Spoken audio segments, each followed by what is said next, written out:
जोधा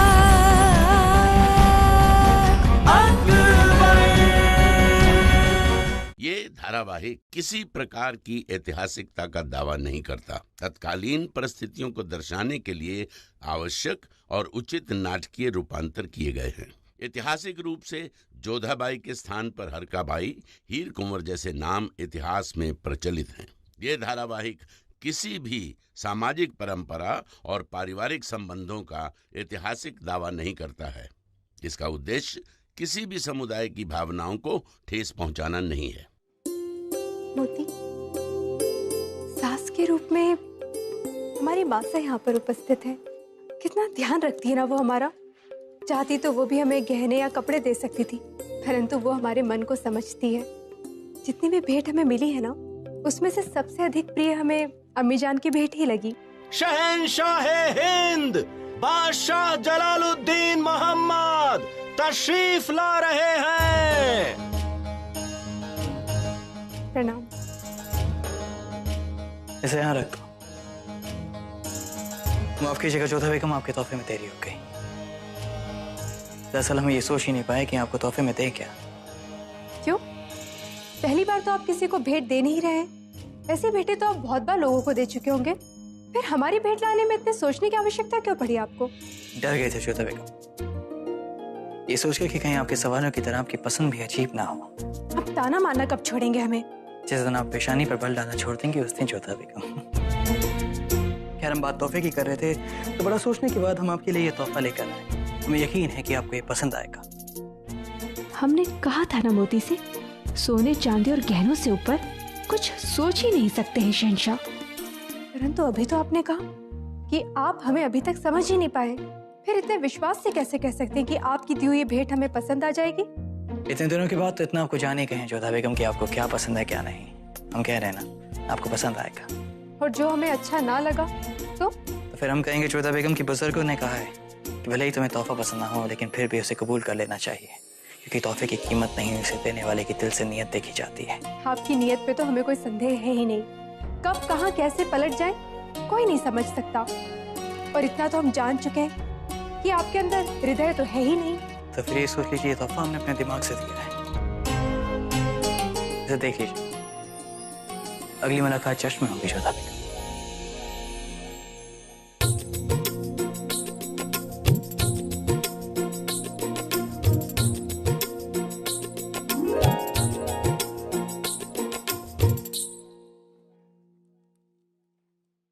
देख तो शहंशाह ने क्या दिया। देखना क्या है मोती, डिब्बे से पता चल रहा है कि गले का हार होगा, और क्या।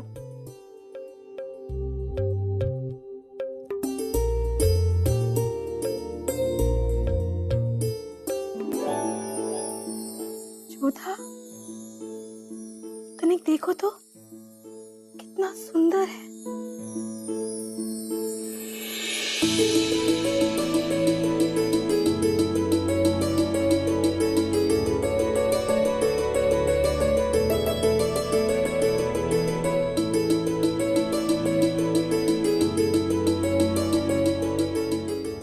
सोच भी नहीं सकते थे कि शहंशाह अपने मस्तिष्क से हृदय का भी सोच लेते हैं। सच में हमने कहा था ना, टेढ़े हैं। एक बार फिर हमारे तर्क को गलत सिद्ध कर दिया उन्होंने। हमें लगता था अम्मी जान ने हमें सबसे अनमोल भेंट दी है, परंतु कान्हा की बांसुरी और मोरपंख से अधिक अनमोल भेंट तो हमारे लिए संसार में नहीं हो सकती है। हमारे जन्मदिन की ये आज तक की सबसे अनमोल भेंट है मोती। इसका अर्थ ये है जोधा कि शहंशाह ने तुम्हारे हृदय की बात जान ली।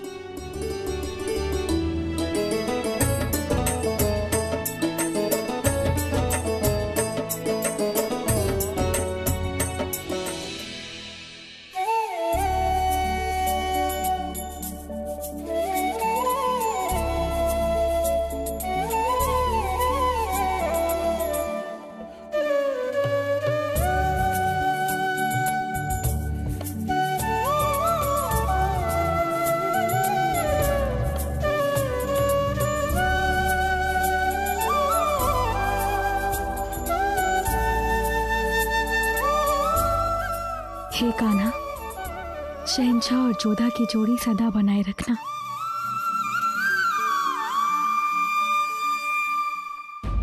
होशियार, जोधा बेगम तशरीफ ला रही है।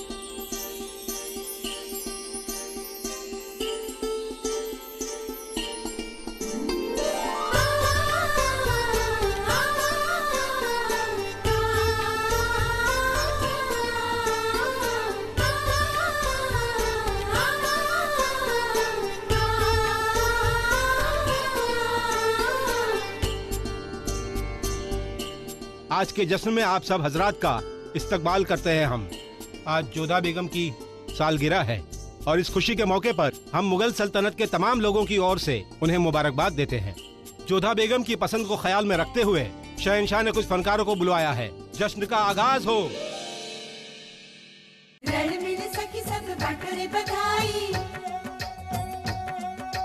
आई रे देखो शुभ घड़ी आई।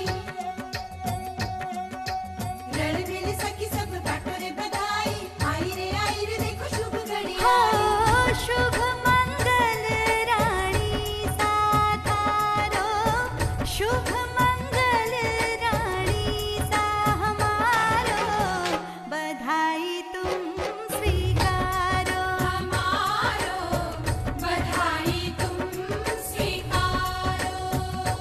हाँ, रण मिल सके सब बाटो रे बधाई। आई रे देखो शुभ घड़ी आई। बेगम साहिबा,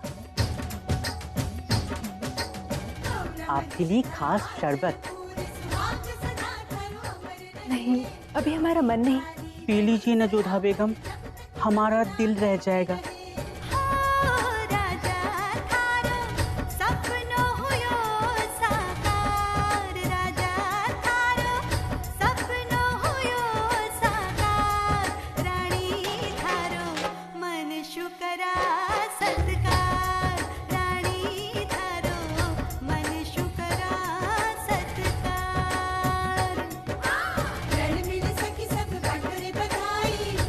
तोहफा कैसे लगा आपको हमारा? सच कहें, आपका आभार व्यक्त करने के लिए हमारे पास शब्द ही नहीं है। बहुत ही सुंदर भेंट थी। हमें जीवन भर आपकी ये भेंट स्मरण रहेगी। शुक्र है खुदा का, आखिर इतने दिनों बाद कोई तो हमारा दिया हुआ तोहफा अच्छा लगा आपको।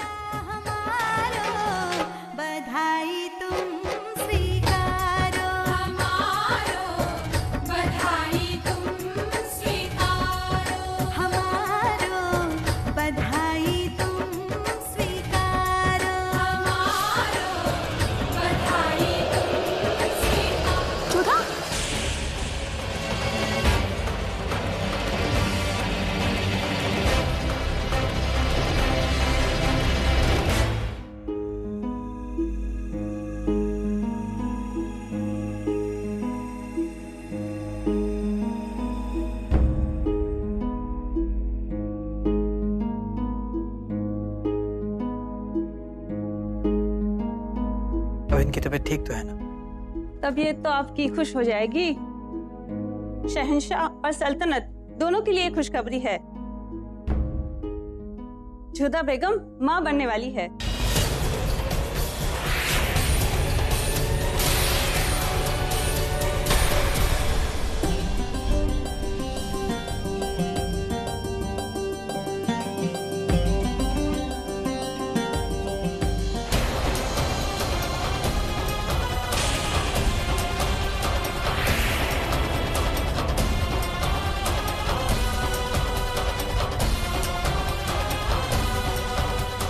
बड़ा विश्वासघात। शहंशाह ने हमसे झूठ कहा। उस रात हमारे मूर्छित होने का अनुचित लाभ उठाया। पर हमने तो आज तक जोधा बेगम को छुआ तक नहीं। फिर जोधा बेगम माँ कैसे बन सकती? इतने बड़े हकीम झूठ तो नहीं बोलेंगे। इसका मतलब जोधा बेगम ने किसी और के साथ।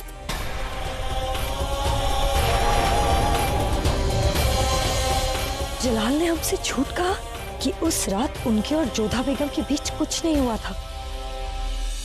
मुबारक हो, मुबारक हो, आपको मुबारक हो जोधा बेटा।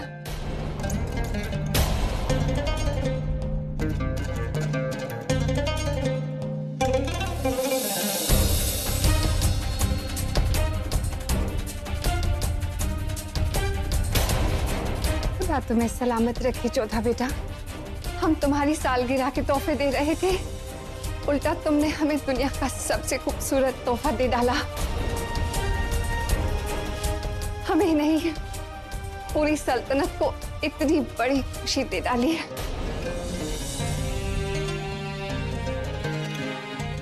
मुबारक हो शहंशाह, आप अब्बाजान बनने वाले हैं। मुबारक हो हुजूर। बहुत बहुत मुबारक हो जलाल बेटा, मुबारक हो जलाल।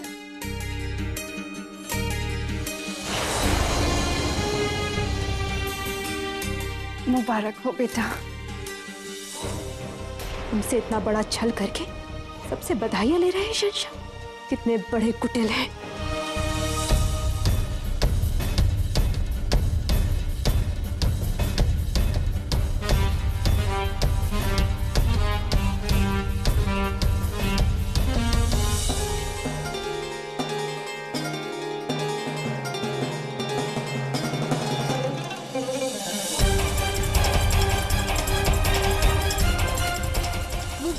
मुबारक हो, मुबारक हो, मुबारक हो। जोधा बेगम माँ बनने वाली हैं। मुबारक हो, मुबारक हो।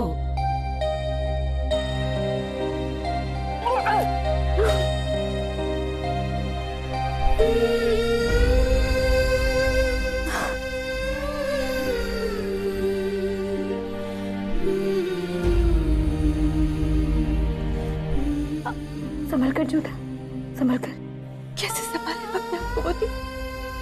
इतना बड़ा छल, इतना बड़ा विश्वासघात हुआ है हमारे साथ। हमें अपने आप पर गर्व था कि भले हमारे पति से नहीं बनती, परंतु वो अपना वचन निभाना तो जानते हैं। सब कुछ बेकार गया मोती,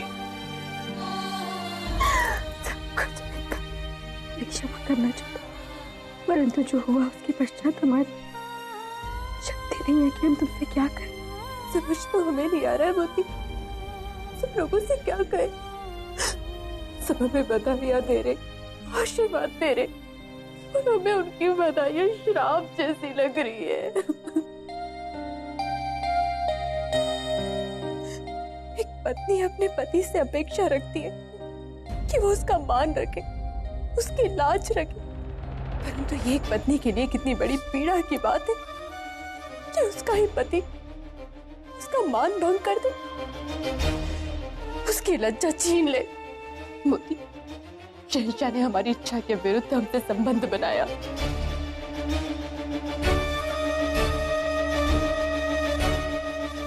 हमारे गर्भ में जो है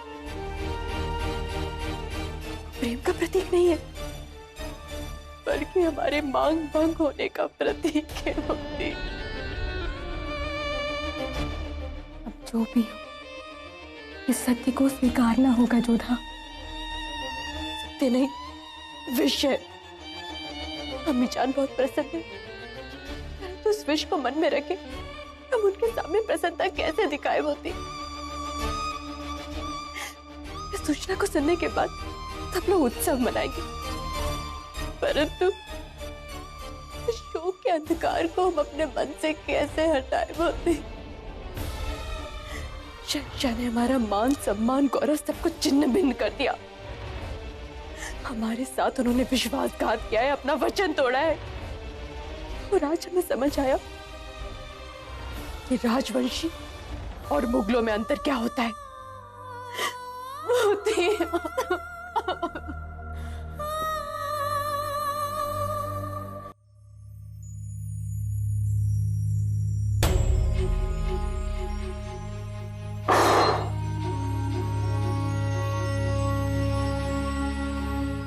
ऐसा कैसे हो सकता है? कौन है जिसके साथ मिलकर जोधा बेगम ने हमें धोखा दिया? हमारे साथ था, हमारी सल्तनत को धोखा देने की हिम्मत की। कौन है वो जिसकी वजह से जोधा बेगम मां बनने वाली? किसने हमारी पीठ के पीछे छुरा भोंका है? सुना आपने अम्मी जान, जलाल फिर से वालिद बनने जा रहा है। पिछली बार तो आपने लाठी का इस्तेमाल करके उसके ख्वाब को पूरा होने से पहले ही कुचल दिया। इस बार आप क्या करने वाली है? कैसी जियारत पर जाती हैं आप अम्मी जान? दरगाह में क्या दुआ मांगती हैं आप? हमारे लिए तो नहीं मांगती, क्योंकि हमारे सारे सपने बिखर चुके हैं अम्मी जान। हमें सोचने का थोड़ा सा वक्त चाहिए। हम जरूर कुछ ना कुछ करेंगे। क्या करेंगे मम्मी जान? आप तो बड़े रौब से कहती थी कि जलाल की दिलचस्पी जोधा बेगम में बहुत जल्द खत्म हो जाएगी, तो बहुत जल्द महज एक खिलौना बनकर रह जाएगी। क्या हुआ अम्मी जान? उल्टा अब हम खिलौना बनकर रह जाएंगे और जोधा बेगम हमें नचाती रहेंगी। जोधा बेगम जलाल के होने वाले वारिस को जन्म देने वाली अम्मी जान। मरियम उस जमाने का औहदा पाएगी और आप और हम बस वहीं के वहीं रहेंगे, बांधी और गुलाम। बस अब सारी जिंदगी उसके सामने सजदा करते रहेंगे हम अम्मी जान। आप हमेशा हमें कहती रही, आदम जल्दबाजी मत करो, इंतजार करो। क्या नतीजा मिला अम्मी जान इंतजार करने का? अब जलाल की औलाद आगरा के तख्त पर बैठने वाली है और हम गुलाम के गुलाम रह जाएंगे। अगर आप ये बात मानते हैं आदा कि आप गुलाम हैं और जिंदगी पर गुलाम बनकर रहेंगे, तो फिर गुलाम की तरह अपनी सोच पर और अपने जुबान पर काबू रखिए। शहंशाह बनना है आपको, तख्त चाहिए। तख्त बाजार में नहीं मिलता आदा, हम की दाम देकर हम तख्त खरीद कर लाए आपके लिए और आपका दिल बहला दे। एक बात आज आप समझ लीजिए, जिंदगी भर के लिए गांठ बांध लीजिए। जलाल आपके भाई हैं, लेकिन सिर्फ दूध के। तख्त मिलता है शाही खून से, शाही खानदान से, जो आपके पास नहीं है। ना ही आप खानदान बाबरी की औलाद है और ना ही रिश्तेदार। जलाल को अगर जिंदगी भर औलाद नहीं हुई, तब भी आपको उस तख्त पर बैठना आसान नहीं होगा। आप उस तख्त को काबीज कर सकते हैं सिर्फ बगावत से। आप उस तख्त पर बैठ सकते हैं सिर्फ और सिर्फ साजिश के जरिए या फिर ताकत से। काबुल से हाकिम मिर्जा को आने में देर नहीं लगेगी और न ही सलीमा बेगम और रुकैया बेगम को तख्त काबीज करने में देर लगेगी, क्योंकि ये दोनों ही शाही खानदान से हैं आदम, और आप नहीं हैं। इसीलिए आपको अपने जज्बातों को काबू में रखना चाहिए। ना ही आपके पास जलाल के खिलाफ खड़े रहने की ताकत है और ना ही ये साजिश करने का सही वक्त है। इसीलिए आपसे इल्तिजा कर रहे हैं आदा, अपनी अम्मी की बात सुनिए, हमें सोचने दीजिए। अब सोचने से क्या होगा अम्मी जान? तीर कमान से निकल चुका है। बेशक तीर कमान से निकल चुका है और कमान से निकले हुए तीर को हम नहीं रोक सकते, लेकिन उस तीर का निशाना जरूर बदल सकते हैं। लेकिन इसके लिए सोचने के लिए हमें थोड़ा वक्त लगेगा। जब हम अकेले होते हैं अक्सर बेहतर सोचते हैं। इसलिए आपसे इल्तिजा है, थोड़ी देर के लिए आधा हम अपनी अम्मी को अकेला छोड़ दीजिए। सोचिए अम्मी जान, आप सोचते रहिए। हम तो समझ चुके हैं कि अब हम सारी जिंदगी गुलामी करते रहेंगे। आप सोचते रहिए। जो सोचोगे वही पाओगे आधा हम। आपके नसीब में गुलामी नहीं लिखी है।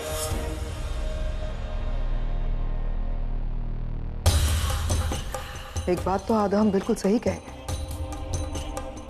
बेगम जोधा अब जलाल का खिलौना नहीं है। जलाल के तख्त के बगल में बैठने का सपना बुन चुकी है बेगम जोधा। हमें कुछ तो करना ही होगा, वरना उस बांदी का कहा सच हो जाएगा। हम वक्त पहली बार हमारे पास से उल्टे पड़ते नजर आ रहे हैं हमको।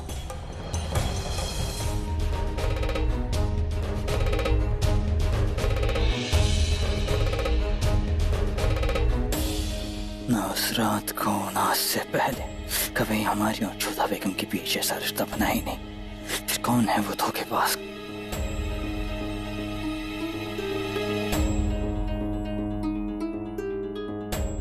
और गया। अगर हमारे आने से आपको तकलीफ नहीं हुई तो उस सवाल से भी तकलीफ नहीं होनी चाहिए जो हम आपको अभी पूछने वाले हैं जलाल। आप जानते हैं ना कि हमें फर्क नहीं पड़ता कि आप अपनी रात कहां गुजारते हैं, लेकिन फर्क पड़ता है जब आप हमसे कोई बात छिपाते हैं, आप हमसे झूठ बोलते हैं। एक शहंशाह होने के नाते आपको हक है कि आप अपनी रात किसी भी बेगम के साथ गुजार सकते हैं, लेकिन बेगम एक खास होने के नाते हमारा भी हक बनता है कि हमें आपके बारे में सब मालूम हो, और एक दोस्त होने के नाते ये हक और भी बढ़ जाता है। रुकिए, खुदा के लिए अभी इसी वक्त बात करनी है जलाल, और इसी वक्त आपको हमारे सवाल का जवाब देना होगा। हम आपको मुगल सल्तनत का वारिस देना चाहते थे। आपको वालिद बनने की खुशी सबसे पहले देना चाहते थे हम, लेकिन आपने ना सिर्फ हमसे वो खुशी छीनी, बल्कि हमसे वो रिश्ता भी छीन लिया जो हमारे लिए बहुत अहम था, हमारी दोस्ती का रिश्ता। जलाल, उस जोधा बेगम ने हमारी दोस्ती की गहराई को खत्म कर दिया जलाल, और हमारे बीच एक ऐसी खाई बना दी है जिसे हम भरना नहीं चाहेंगे, और ना ही शायद आप इसे भर पाएंगे। हमारी बात सुनो।